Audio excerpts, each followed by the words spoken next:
Hey everyone, I'm Bonnie Cha, Senior Editor at CNET.com, and I'm here today with your first look of the HTC Thunderbolt. This is Verizon's first 4G smartphone to hit the market, and I know a lot of you have been waiting for this ever since it was announced at CES, including myself, so I'm really excited to finally have it in my hands. Now I'm sure one of the top questions on everyone's mind is just how fast is it? So I won't keep you in suspense, and I'll talk about that first.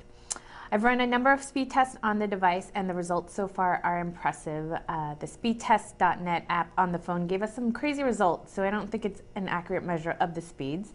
So instead, I used the Thunderbolt's mobile hotspot feature to connect to my laptop and an iPhone and took some speed measurements that way. I saw average download speeds of 7.41 megabits per second and upload speeds of 6.56 megabits per second, which was enough for me to comfortably browse web pages, download music, and upload photos. On the phone itself, the Thunderbolt loaded CNET's page in one of the fastest times I've seen on a phone, and it also quickly loads and streams media.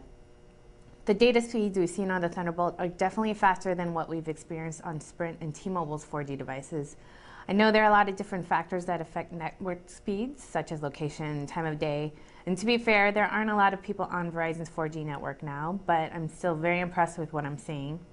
I do wish there was a way to toggle between 3G and 4G on the Thunderbolt, but there doesn't appear to be a way to do that.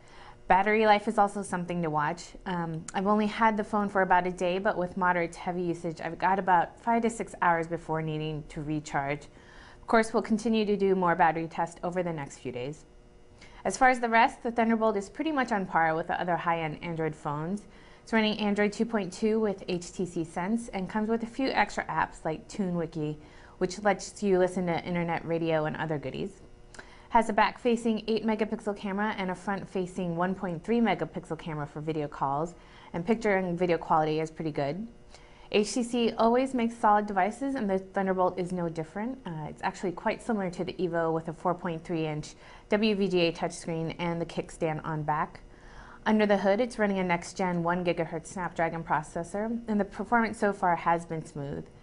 The Thunderbolt does have a chipset, though, that allows for simultaneous voice and data over 3G. So far, the Thunderbolt's looking pretty darn good, but like I said, we'll be watching the battery life.